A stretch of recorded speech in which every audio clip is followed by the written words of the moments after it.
Olá, sejam muito bem-vindos ao podcast Philips Connect Day 2025. Hoje é um episódio especial, nós estamos gravando dentro da RIS, a Healthcare Innovation Show, em São Paulo. Esse podcast é uma colaboração da Philips e da AWS, a Amazon Web Services, com o apoio da Saúde Business. Eu sou o Alan Brusolato e vou conduzir esse podcast com vocês.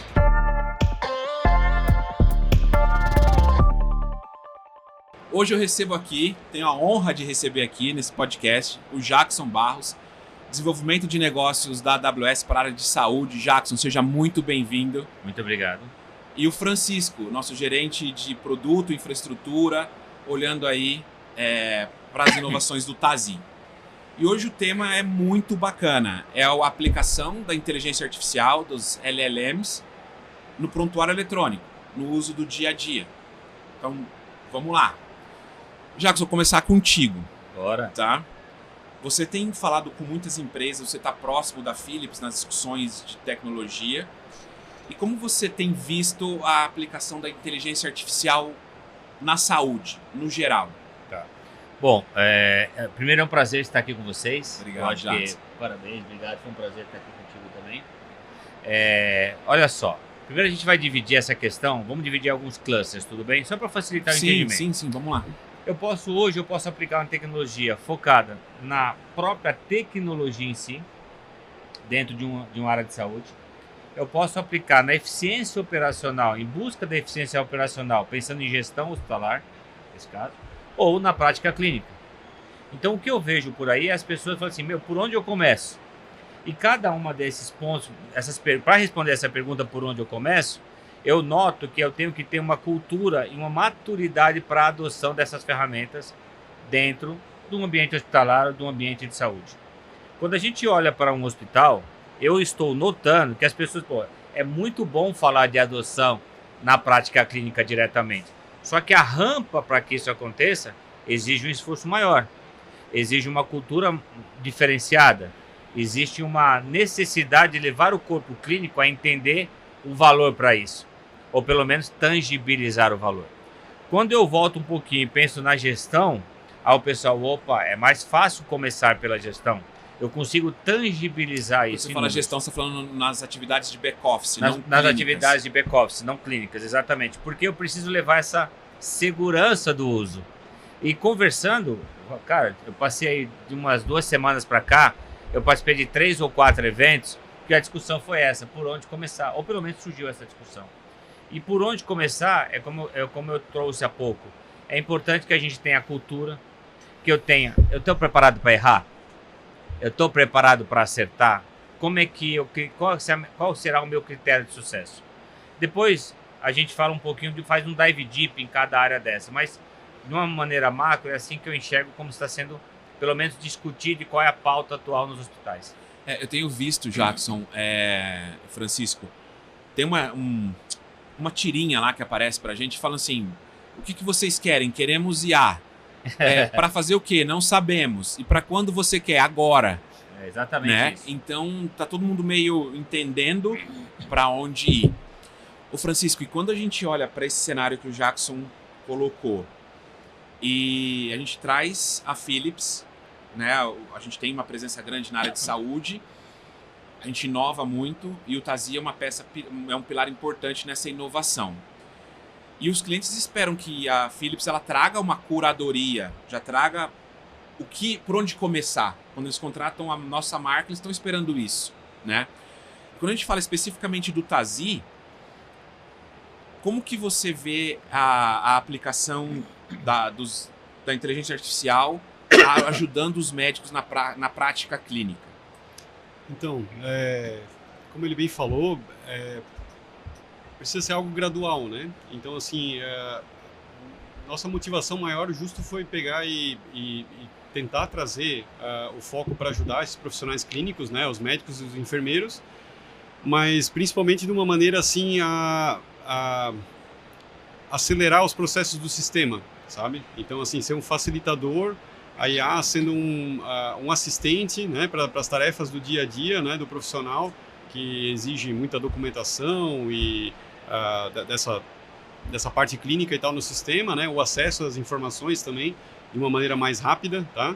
Então, o nosso foco inicial foi aos profissionais clínicos, mas de uma forma de um assistente, tá? Para acelerar o uso, o acesso ao sistema, tá? E, enfim, reduzir o número de cliques e com essa finalidade inicial, tá? Entendi. Ô Francisco, e a solução que vocês trazem de inteligência artificial que a Philips traz, ela tá dentro do Tazee? É um aplicativo? É um portal? Como que é o uso dessa ferramenta de inteligência dentro do Tazee? Sim, então a nossa ideia foi trazer algo bem integrado, né, ao sistema, ter uma fácil visualização, ou seja, nas telas do dia a dia, na própria tela do profissional que ele já usa hoje.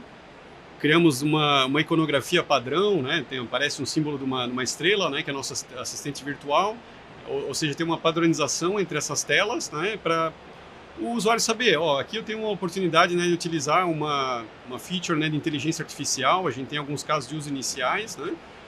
Toda a informação que a gente pega e gera por IA também, a gente traz esse disclaimer, né? Que é uma informação gerada por inteligência artificial, sempre passa pelo processo, né, de validação, né, do profissional, nunca faz nada end-to-end, né, sozinho. E o que eu vejo assim é que a facilidade, o acesso ao ver esse ícone acaba gerando uma curiosidade do usuário, e a gente pode acabar atingindo dois públicos ali, né? Então, quem já utiliza, né, a IA no dia a dia, né, o heavy user, ele que faz uso pessoal e tal, e está empolgado e está nesse hype aí, né, da inteligência artificial, como você comentou, até às vezes um outro profissional ali que fica curioso, fica interessado, né, em acessar ali aquela informação, ver como é que funciona, né, e daí, enfim, depois receber todo o treinamento necessário, né, para poder utilizar no seu dia a dia, né. Então, eu vejo que a gente tendo integrado traz muito mais fácil, traz uma segurança maior, né, com relação àquele uso. Você não está utilizando uma ferramenta externa, né, para essa finalidade. Tá? Eu entendo aqui que você dá uma experiência única para o paciente na mesma interface de uso, e ele por trás, o que ele espera é isso, Jackson, que ele não tem que saber o que está acontecendo por trás, ele tem que apertar um botão, a IA aparece ali e ele pode interagir. Tá. Então eu vejo que a gente reduz um ponto de atrito importante nesse programa. Fazer um aqui do que você está falando, me permite fazer um jumpinho. Quando eu olho para a questão assistencial, no olhar do profissional de saúde, eu penso, cara, como é que eu facilito a minha vida para atender o paciente, certo?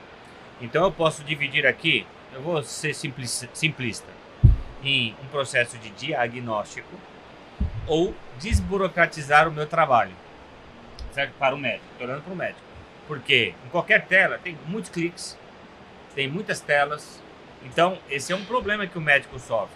Outro, eu posso pensar, como é que eu aprimoro o meu diagnóstico? Talvez aprimorar o diagnóstico ainda haja críticas, haja o nível de maturidade que a gente não consegue interpretar e explicar. Quando eu olho para o lado da burocracia, é tudo focado ainda no eixo assistencial. Opa, isso você ganha o médico, você ganha o profissional, porque você diminui a quantidade de cliques que ele dá, a interface fica mais humana.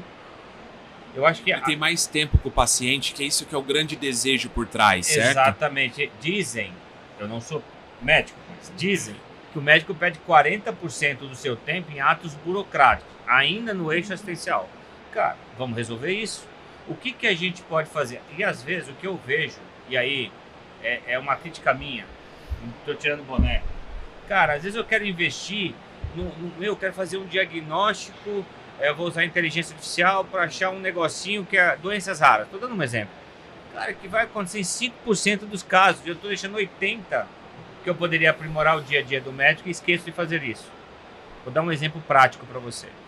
Eu falo, me permita ser repetitivo, mas quando eu estava estudando IA generativa, eu fui no site. Qual site você iria para falar sobre isso? Um site de tecnologia ou um site de saúde? Na minha indústria, um site de saúde. E qual que é a principal referência nossa de saúde? Organização Mundial de Saúde ou não? Sim. A gente se baseia no que está escrito lá. Ela lançou um manual de uso e adoção de inteligência artificial generativa na prática de saúde. E ela diz o seguinte: olha, aonde você poderia aplicar isso? Você sabe qual que é a primeira frase que ela traz? Qual que é? Segurança do paciente. Opa, veja. Aí ela trouxe um número. Esse número eu achei sensacional e eu replico em todo lugar que eu tenho poder, que eu posso falar. O nível de eventos adversos que pode ocorrer dentro de uma aeronave é 1 em 1 milhão.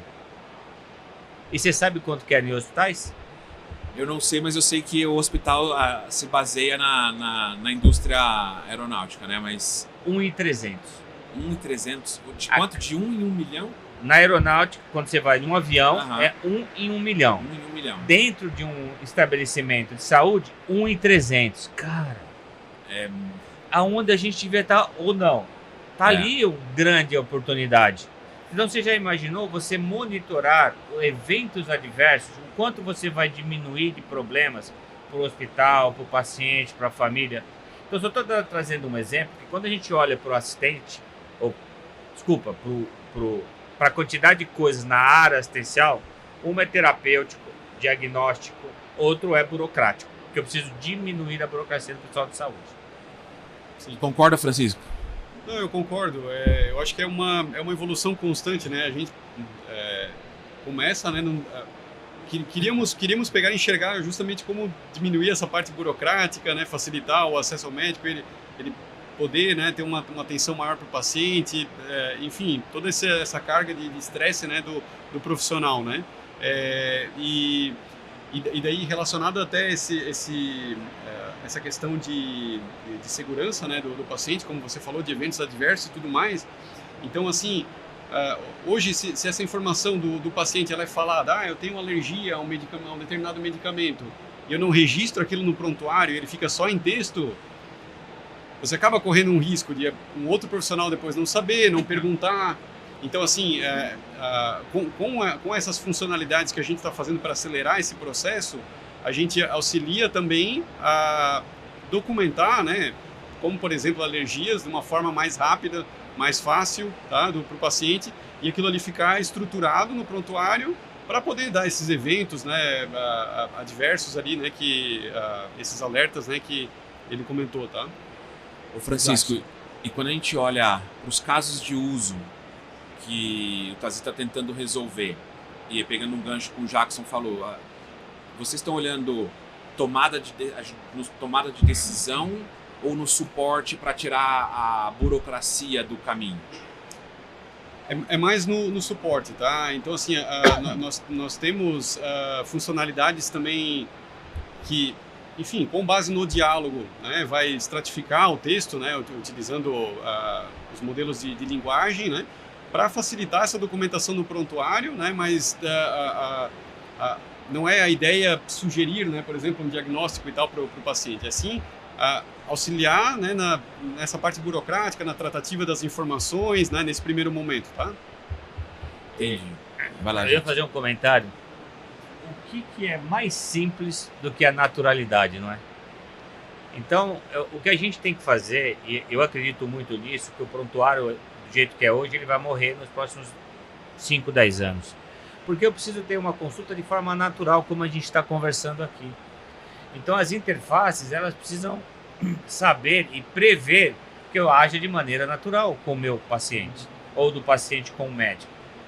É como se você estivesse sentado num restaurante tomando uma cerveja.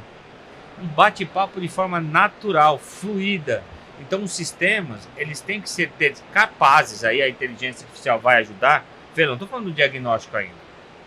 Eu quero transformar... Da coleta. Eu quero transformar aquele momento numa conversa fluida. Logicamente, o que faltam para os profissionais de saúde? Faltam o conhecimento do passado, porque eu não te conheço. É difícil de eu olhar o passado desse paciente, e aí a gente entra, não está todo mundo falando de sumarização. E aí eu conversando com algumas pessoas, cada um, o que é sumarizar um prontuário? Você fala o sumário de alta ou um resumo... Você acabou de trazer uma pergunta. Quando eu falo assim, criei uma inteligência que vai sumarizar um prontuário. Okay. Né? Assim, um exemplo. Um exemplo. Estou sumarizando o quê? Estou sumarizando que o cara fuma, que ele mora longe do hospital, que ele tem dificuldade, que ele já passou pelo pronto-socorro 3 vezes e está chegando no meu consultório agora. Eu estou sumarizando somente o que eu enxergo. Eu estou sumarizando o quê? Então, estou dando um exemplo prático, outro exemplo prático do que a palavra sumarizar pode significar. Pode ter várias, né, dependendo do contexto, da pergunta, o que eu quero. E ao invés de eu perder tempo definindo uma estratégia do que eu vou fazer com a sumarização, e se aquilo realmente é útil para mim ou não, de repente eu sumarizo só que está no meu prontuário. Mas eu preciso saber do histórico do paciente que não está aqui, o que eu faço? Então todo aquele investimento que eu estou fazendo no meu sistema, desculpa, eu vou usar 10%. Estou dando um exemplo, tá? Entendi. Ô Jackson, e aí olhando de novo para esse potencial da AWS, essa infraestrutura em nuvem, os serviços de LLMs, como que vocês têm possibilitado a indústria, os hospitais, os clientes de vários segmentos a ter o contato com a tecnologia? A AWS tem um conceito de poder deixar à vontade para que qualquer cliente possa usar, se sentir, democratizar o uso da inteligência artificial generativa. E essa democratização está embutida dentro do serviço da AWS. Por exemplo, hoje o Bedrock, ele permite que você escolha o melhor LLM, o SLM. Eu acredito muito mais no SLM, que é o modelo mais especializado do LLM, mais focado. Você escolhe. Ou vocês acham que nesse momento, não tem ninguém trabalhando num LLM novo que vai revolucionar a indústria? E talvez saia daqui a 2, 3 meses. Então, cada vez mais a gente vai estar à mercê de novas tecnologias surgindo. E para a AWS eu tenho que preparar os nossos clientes a poder escolher o que melhor lhe atende naquele momento. Esse é o nosso foco, é isso que a gente está ajudando. E aí, liberar a imaginação para que os clientes possam, a partir do serviço da AWS, poder embedar essas novas tecnologias dentro das suas ferramentas ou dentro dos seus casos de uso. Pode ir lá. Além disso, complementando, né, com o que ele falou, super importante, mas a questão, como são dados sensíveis, né, dados de saúde, né, dados pessoais, dados sensíveis, é muito importante a questão de segurança e privacidade dessas informações também, né? Então, assim, ter isso dentro de um ambiente controlado, né? Isso é algo extremamente relevante para esses cenários, né, de utilização de inteligência artificial, né, Jackson? Não, sem dúvida. Tudo que a gente está falando aqui, para mim, a condição de segurança e privacidade dos dados é a condição sine qua non para tudo que você faz de saúde. E essas ferramentas, hoje, pelo menos as ferramentas da AWS, ela contém sistemas ou serviços de guardrails, onde você tem já uns guardrails preparados e você pode enriquecê-los de acordo com a sua necessidade. O seu caso de uso, enfim. Exatamente. Ô Francisco, e como o Jackson comentou sobre conversa natural, eu ouço falar bastante sobre documentação do ambiente, médico-paciente interagindo. Como você vê isso no TASI? Isso está perto de ser realidade? E como que, né, isso é uma pergunta, então se vai ser realidade próximo? E como você vê que isso pode melhorar a interação médico-paciente de uma forma geral? Então, né, como eu falei, temos várias, né, funcionalidades iniciais que criamos, né, no TASI. E, por exemplo, a partir de um acesso inicial eu posso falar assim, registrar uma consulta para o paciente Alan, né? Daí o prontuário já vai ser aberto diretamente para o paciente Alan, né? Para eu poder pegar e começar o registro dessa consulta, né? Então eu posso fazer pelo próprio TASI, né, pelo desktop, posso fazer pela aplicação móvel também que temos, né, beira-leito, né, ou enfim para consultório também.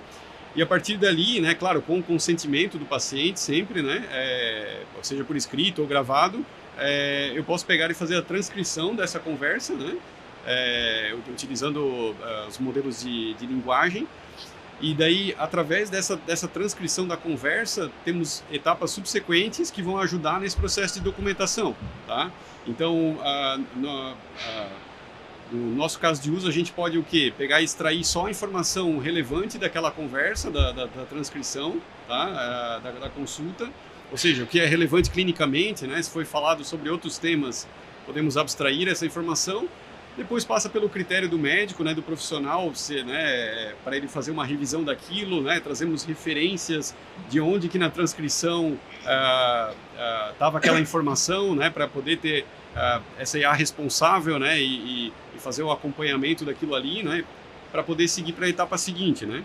Então, assim, na etapa seguinte, daí a partir desse resumo, né, da consulta, nós podemos pegar e estratificar dados reais, né, para o TASI. Como eu comentei antes, ali, uma alergia ao medicamento, né, onde é que a gente faz relação realmente com o dado do sistema, tá, para daí ele estar de uma maneira estruturada, né, e não só em texto, né, dentro do sistema, né. Então, essa é uma parte bem relevante, né, para poder dar continuidade, né, do atendimento do paciente e as coisas estarem interligadas, né, entre farmácia, estoque, etc. depois, tá, e toda a parte de segurança também, né, como o Jackson comentou, tá. Infelizmente, a gente está tendo que ir para o final do nosso bate-papo. Jackson, uma pergunta aqui para a gente fechar, e para o Francisco também. Qual o erro mais comum e que não pode ser cometido na adoção da inteligência artificial? Eu terminei a apresentação na semana passada com uma frase, né? Apaixone-se pelo problema, não pela solução. Então, quando você adota ou tomou a decisão de usar qualquer tecnologia, a primeira pergunta é, cara, qual é o problema que eu quero resolver? Tenha um problema que você queira resolver, independente do uso da tecnologia, do LLM, de A, B ou C. Se você não tiver um problema, vai ser mais uma tecnologia por tecnologia. Pode até ser hype, é legal falar, mas não se sustenta. Essa seria a minha mensagem final. Obrigado, Jackson. Eu que agradeço. Eu concordo com o Jackson, acho que o principal é a gente entender o problema, a dor que a gente quer resolver, tá, né, com o uso de inteligência artificial, e é uma tecnologia que está em evolução constante, né, mas ainda a gente precisa ter bastante cautela e cuidado no uso, responsabilidade, né, tem muitos temas relacionados a responsabilidade no uso de AI, né, então assim, usar de maneira responsável, né. Então eu posso resumir aqui essa conversa aqui, nós só estamos no começo. Exatamente. É isso. Jackson, novamente, muito obrigado pela sua participação. Francisco, muito obrigado. Obrigado. Obrigado você que acompanhou com a gente mais esse episódio. Até o próximo.